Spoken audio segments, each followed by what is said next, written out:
પાટણ શહેરના સૌથી વ્યસ્ત અને અગ્રણી ગણાતા દોશીવટ બજારમાં આજે ટ્રાફિક વ્યવસ્થાના લીરે લીરા ઉડ્યા હતા। બજારમાં ટ્રાફિક પોલીસના અભાવને કારણે ટ્રાફિક જામના દ્રશ્યો સર્જાયા હતા, જેના લીધે અસહ્ય ગરમી વચ્ચે વાહન ચાલકો અને સ્થાનિક વેપારીઓ ભારે મુશ્કેલીમાં મુકાયા હતા।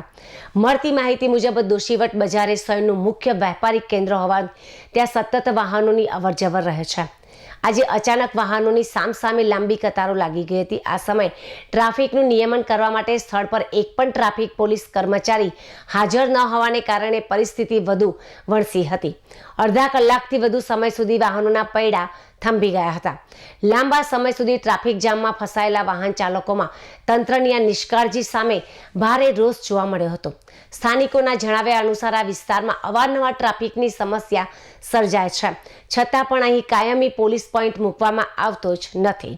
સ્થાનિક વેપારીઓ અને નાગરિકોએ માંગ કરી છે કે દોશીવટ બજાર જેવા ભરચક વિસ્તારમાં ટ્રાફિકની સમસ્યાનું કાયમી નિરાકરણ લાવવા માટે તાકીદે ટ્રાફિક પોલીસના જવાનો તૈનાત કરવામાં આવે, જેથી ભવિષ્યમાં આવી સ્થિતિનું પુનરાવર્તન ન થાય।